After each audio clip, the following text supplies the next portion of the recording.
Hello guys, it's me again.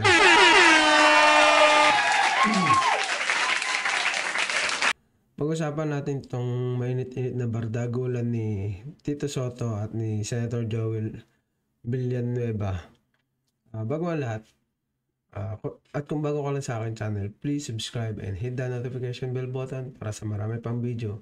At pa-follow na rin po ang ating Facebook page at Solidong Taga Norte.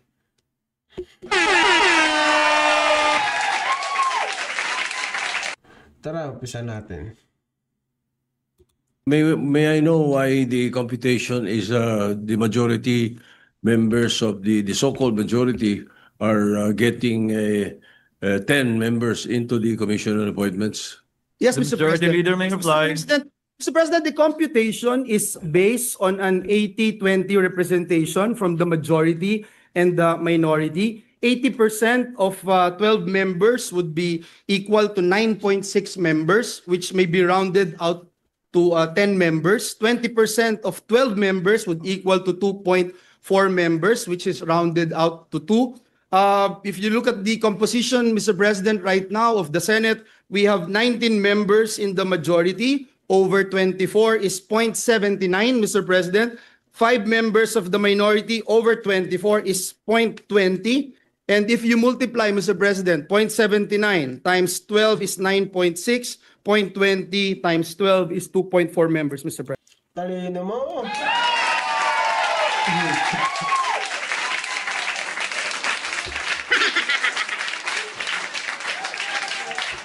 Sa sobrang talino mo, halos kinuha niyo na lahat nagtira pa kayo.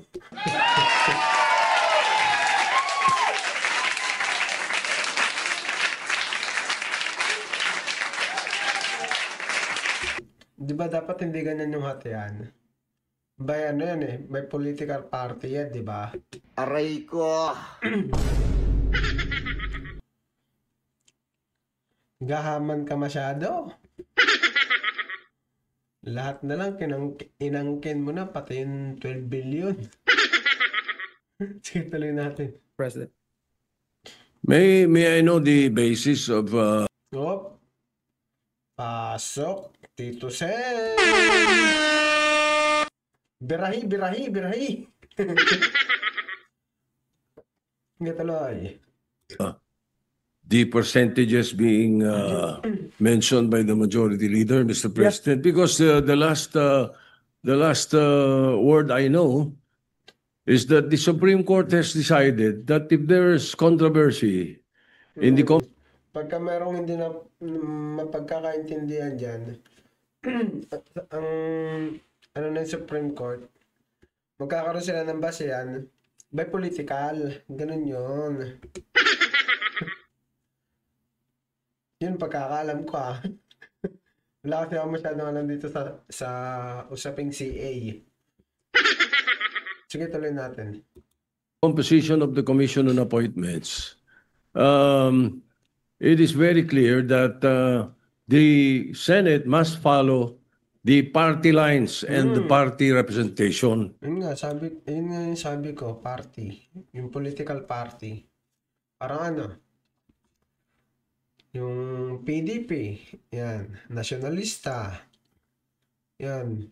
Kung ilan sa PDP, sabi mo na 3,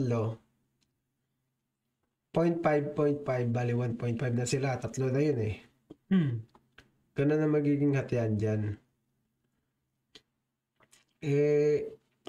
Kung 10 sa 10 yung kukunin ng majority, kukulangin yung minority. Kasi yung minority, I think is 4 yata.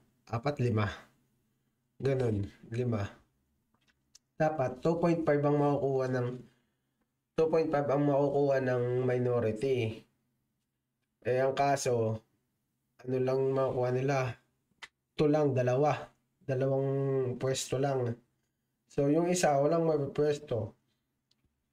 Ang magiging kasi dyan, ang sa minority, di ba, 5 sila, bali 2.5. Yung natitirang 3 taon, bali magkano sila? maghahati sa 3 taon. Ganun yun, hati sila. Yung 0.5, ano yun, ano ba tawag dun? Yung ano pala, yung isang pwesto, 2 yung tao dun.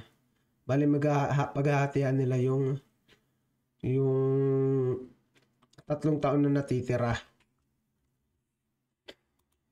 So if this body elects to follow the Supreme Court decision on the articles of impeachment, why can't they follow the decision of the Supreme Court when Yun, nadali mo. Tama nga naman yun eh.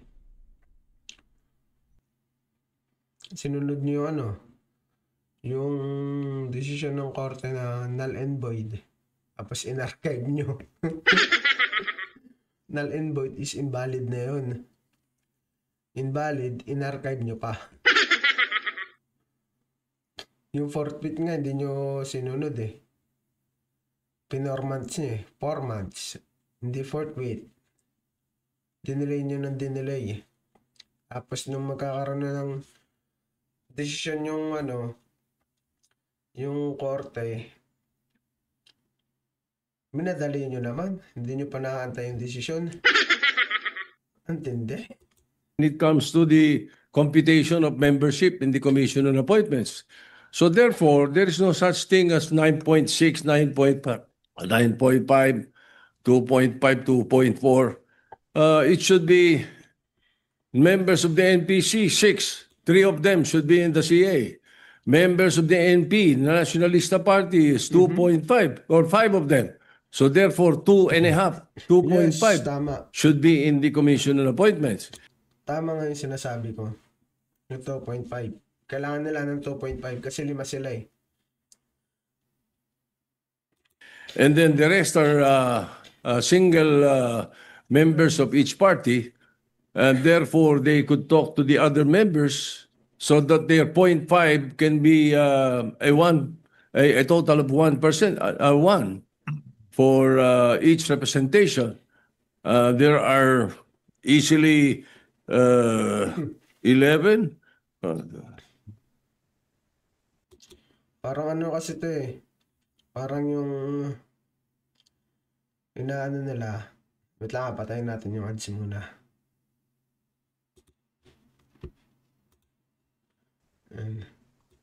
Oh, no, the PDP has 3 members. Parang kasi yan, si Joel. Parang yung mga Duterte Black, majority. Parang gusto nilang bawian yung Pangulo. Kasi nga, kung mag-a-appoint ng Pangulo, kunyari sabi mo na sa DSWD, maglalagay siya ng sekretary, kailangan dadaan sa kanila. Kung a-approve ba o hindi. Ma-approve sa kanila o hindi. Ganun ang mangyayari din. PDP Laban has 3 members, Senator Bongo and Senator De La Rosa and Senator Robin Padilla. So their representation in the CA should be 1.5. Right now, I'm already hearing Senator Bongo and Senator De La Rosa as members of the CA. What about the other members? What about Oo nga, 24 kayo dyan eh. Sinusolo-solo nyo eh. Sinolo nyo na nga yung 142 billion insertion eh. Imbis na nakikisama kayo, masyado nyo pang ginigipit yung sarili nyo. Magiging opposition yung mga yan. Tutuligsayin kayo ng tutulugsayin yan. Bigay nyo kahit sabihin mo ng 6 na posisyon. Yan, sabihin mo 6 sila. Ay, 5 sila o. 5 upuan. Bigay mo sa kanila 5 seats. Oh. Di ba? Wala, nagmamatigas pa kayo. Sige, tignan natin. their political parties? I think this should not be the case to be followed, Mr. President. That the whim of the majority or the whim of the numbers shall prevail. I don't think so. We What should is- follow the rule then, if that is the case. We have been discussing this with Senator Estrada. Senator Villanueva has tried to talk to me about it. What we're saying is that we could come up with a formula that will also jibe with the Supreme Court decision. If I may, So why all of a sudden coming up with something like this, and then coming up with so percentages that an economist could not even understand? Mr. President, if I may. Before recognizing the Honorable Zubiri, Chair would like to recognize first the Majority Floor Leader. Thank you very much, Mr. President. Mr. President, Ba? Ibigay kay majority yan. Yung mikropono. Best friend eh. Kaututang pera eh. Biruin mo, ang laki na nakuha mong budget sa Bulacan 12 billion pero bahain pa rin yung Bulacan. At ito naman si Chase, 9 billion sa Sorsogon. What the we put on record that we submit to the statements made by our minority leader that it should be based from the Supreme Court's decisions, Mr. President. May I quote, Mr. President, in Coseteng versus Mitra, the Supreme Court noted that the House membership was based on 80-20 representation. Almost the same, Mr. President, as what we mentioned earlier after rounding up the proportional. Ay, wait lang guys. May gagawin ako. May nakalimutan ako eh. Yan. Joel is Lord. Pasok!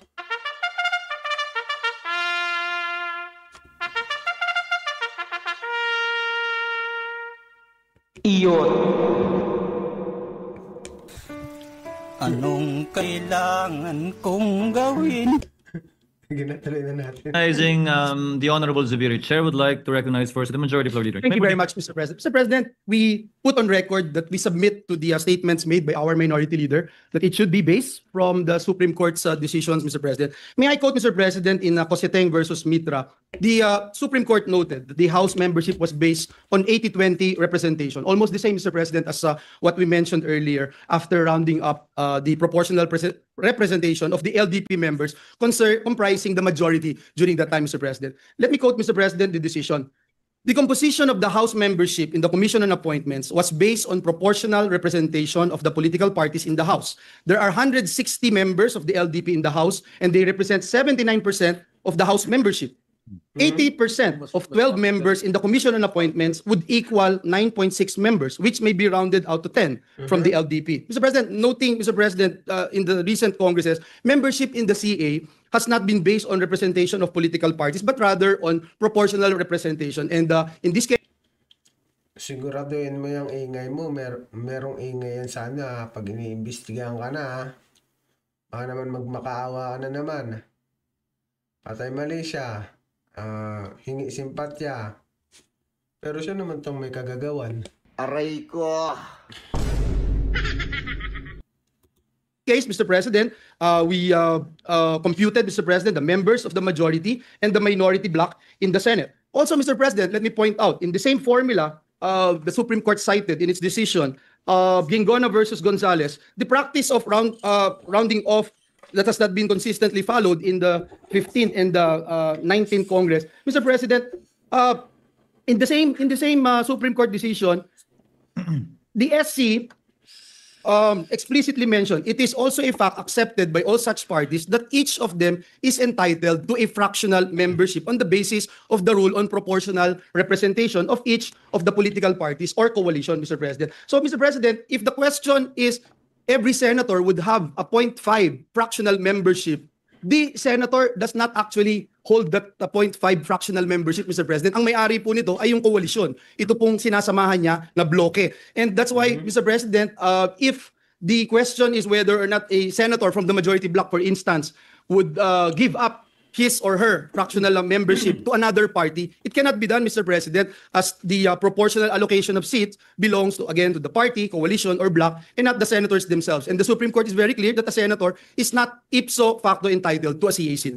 I submit, Mr. President, and lastly, Mr. President, again, may I be allowed to mention this, in the Gingona resolution issued by the Supreme Court, let me quote, respondents, however, accepted the fact that for the purpose of determining the proportional representatives of each political party to the Commission on Appointments, the basis thereof, Mr. President, the basis thereof is the actual number of members of each political party at the time of election of the members of the Commission on Appointments in the Senate. And that's why, Mr. President, even though this representation is moving for this particular motion, Mr. President, this representation would submit to the wisdom, a collective wisdom of the members of this institution. I submit, Mr. President. Senator Zubiri is recognized for his interjection. Thank you, Mr. President. Mr. President, with due respect to the Majority Leader, This breakthrough cooling device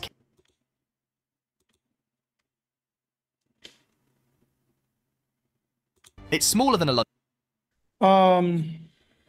usually, if it's not political party that makes a decision for us on who will be heading this commission on appointments, we usually look for partners. We've been doing that since 2007, Mr. President.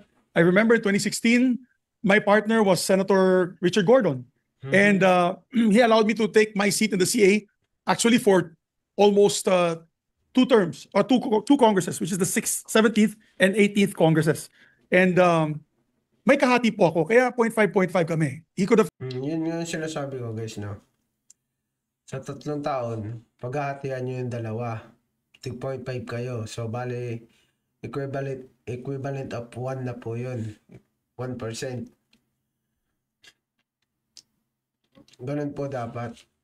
Ang ginagawa kasi nito ni Joel, yung isa walang seat. Hindi siya makakaupo. Di ba unfair?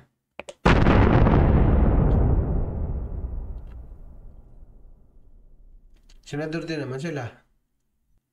Bakit hindi binibigyan, di ba?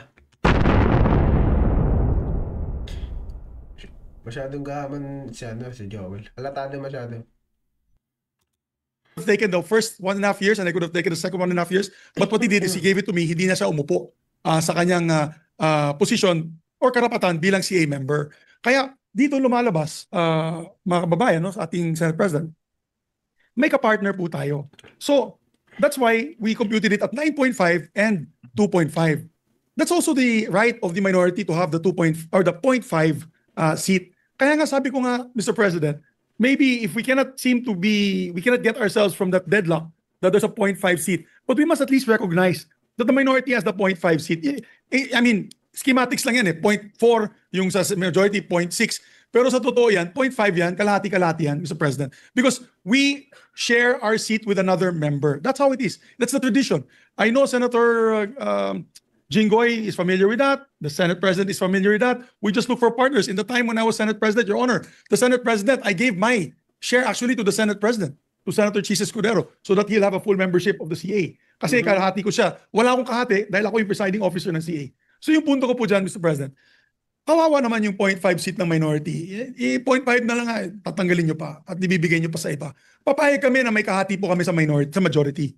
Yung minority sana, pabigyan na makaupo din. Whether it's the first half or the second half of the 20th Congress. But that would have been the more ideal situation, Mr. President. Na kung gusto nyo, ako pumapayag nga ako, mag-toss coin na lang. Para sa ganun, sinong uupo sa majority, sinong uupo sa minority. Sa first half. Pwede yun, toss coin. Toss coin sila. Di ba ganyan din naman pagka may yung mga nananalong politiko bilang mayor, kapitan, pagka naging tabla yung laban nila, toss coin sila. Sports lang. Pag natalo, tanggapin. Ganun lang naman yun. First half and second half. But really, hindi natin matanggal na meron talagang kahati kami doon sa posisyon na yan. Dati, nung panahon ni Senator, when I was Senate President, walang problema yung minority dahil dalawa lang po sila, Mr. President. So obviously, it was either Senator Coco or Senator Risa. Pero ito 5 po kami. So kung 5 po kami, that entitles us to about 2.5 seats in the CA. So yan lang pong apela natin, that by tradition, we don't have any problem like this because naghahanap po tayo na kahati. Kung wala po tayong kahati. Pero yung dalawang yun, hindi nila nagiba. Hindi nagiba ng mga aso ni Duterte dyan sa Senado.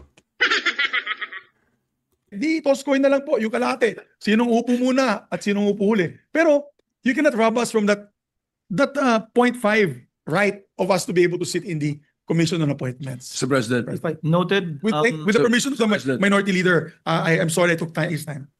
The remarks of the gentleman is noted. Mr. President. The minority leader is recognized. Thank you, Mr. President. Mhm. We were expecting at least some kind of cooperation or acknowledgement of the members of the minority before the majority leader all of a sudden stands up. The members of the majority have been talking to us eh.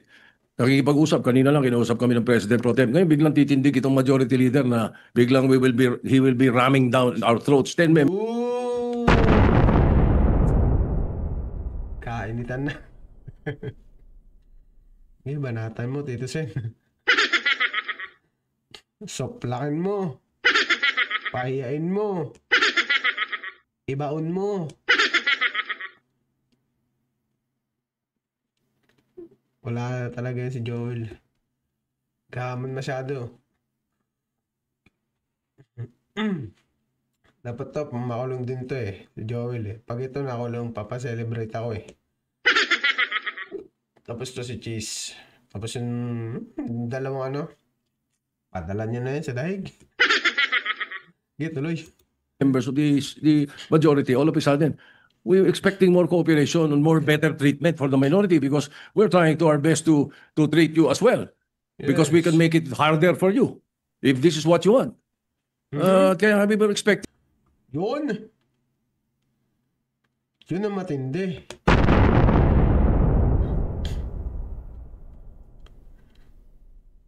Matagal ng senador yan. Si Tito Sen.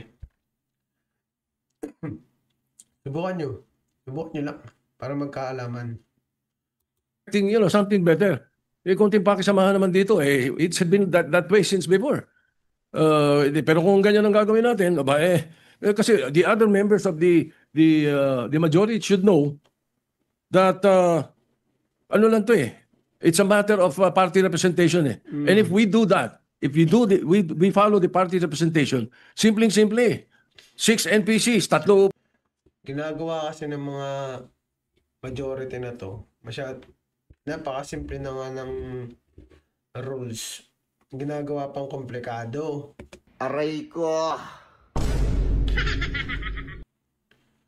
Napahirapan pa nila sarili nila. Para saan pa?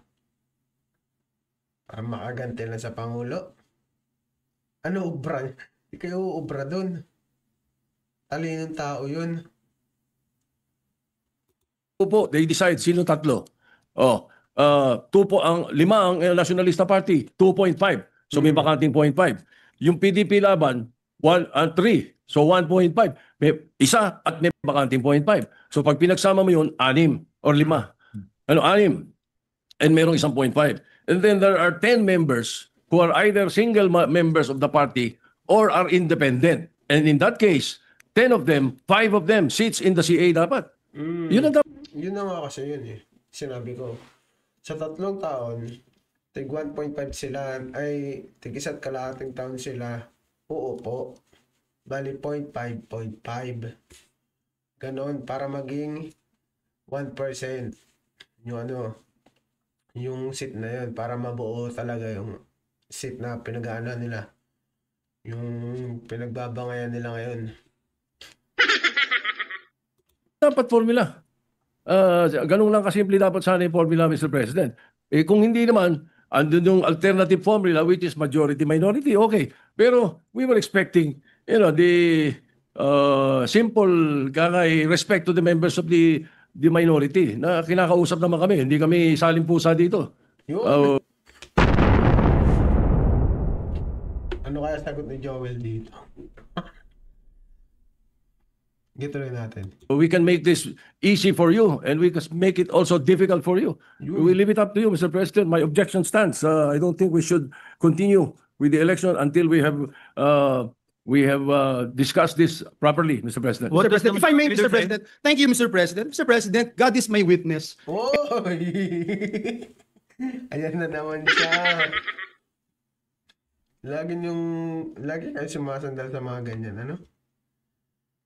Si Bato, Holy Spirit. Mahuhuli na talaga ng ICC. Ito naman, guided din. Mabigat yung kalaban mo dyan, Tito Sen. Puro ano to, mga anak ng demonyo. Gituloy. And we have been talking to the members of the minority. The minority leader even mentioned that we were talking to him, Mr. President, and the members of the minority. Senator Mig Zubiri, Senator Lauren Legarda is also aware of this for quite some time. Before the lull, Mr. President, during the order of business, our Senate President Pro Temp again reiterated our request and our intention to actually move for this motion because, Mr. President, under the Constitution, the CA shall be constituted within 30 days after the Senate and the HOR shall have been organized with the election of the Senate President and the Speaker of the House. The Senate was organized, Mr. President, July 28. Therefore, Mr. President, the Commission on Appointments must be constituted not later than August 27. And that's next week, Mr. President, and we still have to issue notices, etc. Now, Mr. President, on the statements, and I sincerely respect our former Senate President, Mig Zubiri. Mr. President, let me just point out, Mr. President, no one's robbing of anything because we're doing this on the basis of the Supreme Court decision. Anong walang robbing of, walang nagnanakaw ng kahit na ano? Ulul. Eh ano pala yung 142 at saka yung, ano mo? Yung 12 billion na budget mo sa flood control, wala ba? Wag ganun, uy. Buko ka, uy. Alam namin karakars nyo, uy. Ganap na ganap ah. Bang iba ka na. Aray ko. Ganap na ganap si Joel, oh. Ang galing. Hindi mo? Mr. President. Mr. President, and if I may again, Mr. President, it is submitted, if the tradition, Mr. President, the concern here now, Mr. President, is can tradition on informal agreements between senators be cited in determining how many members from the majority and the minority blocks will be represented in the CA? Mr. President, again, this representation submits that we stick to the established mathematical formula and the use of Supreme Court decisions. Yun nga eh. Bobo ka kasi. Simpleng formula lang, di mo masunod. Ang tanga mo, literal.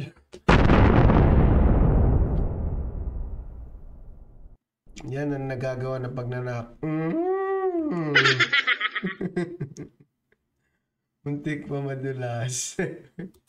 As guidance, Mr. President. Kaya po nagbigay sila ng desisyon so that we can be guided accordingly in determining the proportional representation in the CA. In the Ayan na guys ha. Ayan na guys ha. Tumayo na si ano. Tito Sen. Labanas to, panigurado. Panoorin natin yan.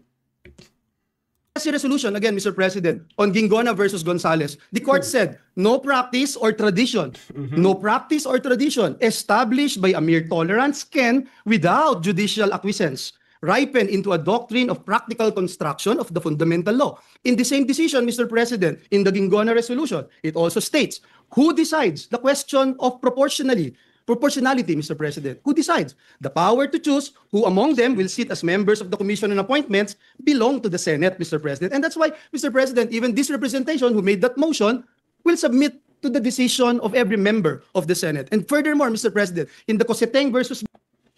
Humirit ka pang animal ka. Basag ka dyan mamaya. Ka na dapat humirit. Kinadisigrasya mo patuloy. Didisigrasya ka din sa ginagawa mo eh. Aray ko. Mitra, the Supreme Court again pointed out the other political parties or groups, and I quote, other political parties or groups in the House such as petitioners, kaiba, which is presumably the member also with the coalition majority. Ang sabi po ng Supreme Court are bound by the majority's choices. Mr. President, last but not the least, as much as we wanted to entertain the idea of coin tossing, Mr. President, my sister won in the mayoralty election in Bukawi by coin toss, Mr. President. But wala kaming pake. Nibida-bida mo pa ate mo eh. Wala naman na-accomplish na project. Bugok. Huwag kami. But we have no precedence on this matter, Mr. President. And again, let me submit for the record that the Supreme Court provided us guidelines with all due respect to our colleagues, especially in the minority. Thank you, Mr. The President. minority leader is Yes, recognized. thank you, Mr. President. Oops. Tito Sen, pasok!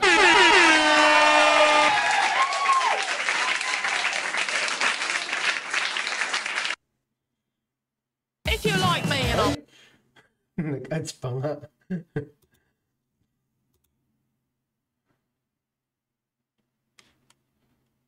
Mhm. The Gingona versus Gonzales issue should be the prevailing, not the Mitra or Cositeng versus Mitra, as mentioned earlier by the majority leader.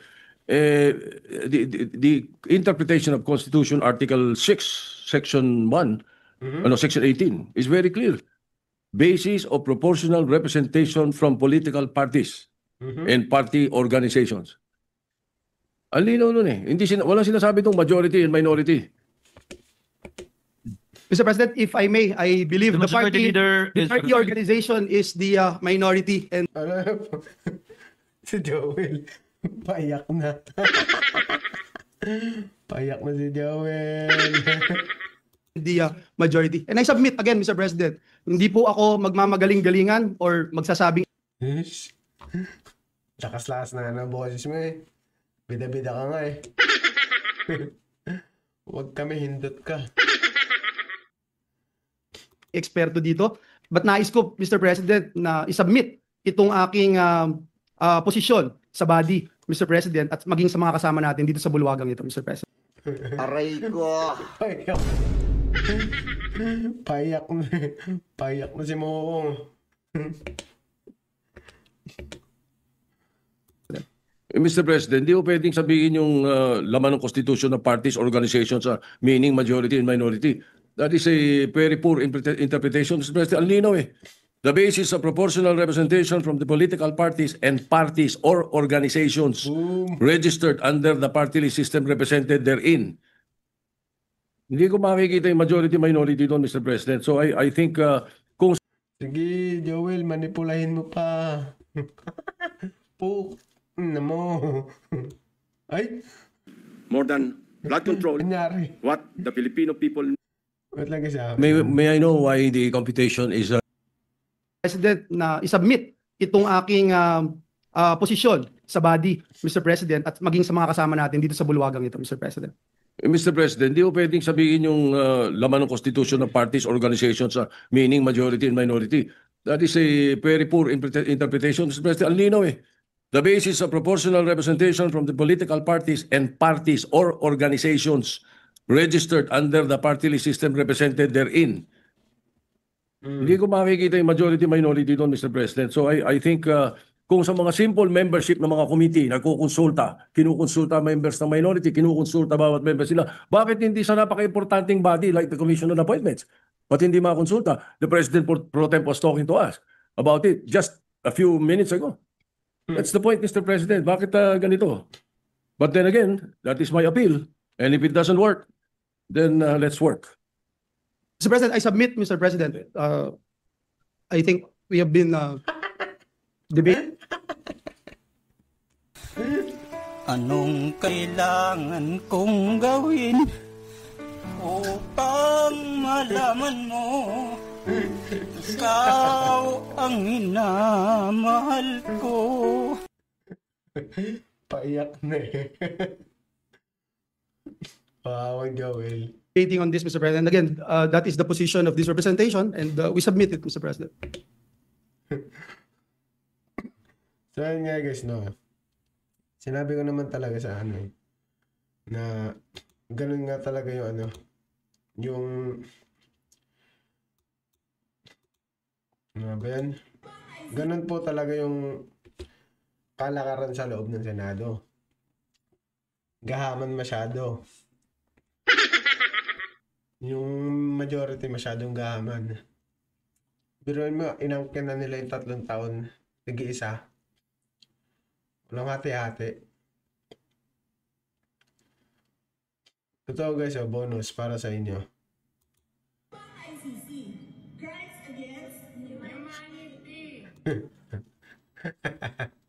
Bobo ang puta. Tapos itong mga sunod-sunuran kay Sarah, sumunod din eh. Crimes against humanity. So paano guys, hanggang dito na lang at maraming salamat. At kung bago ka sa aking channel, please subscribe and hit the notification bell button at pa-follow na rin po ang ating Facebook page at Solidong Taga Norte. And maraming salamat ulit and goodbye.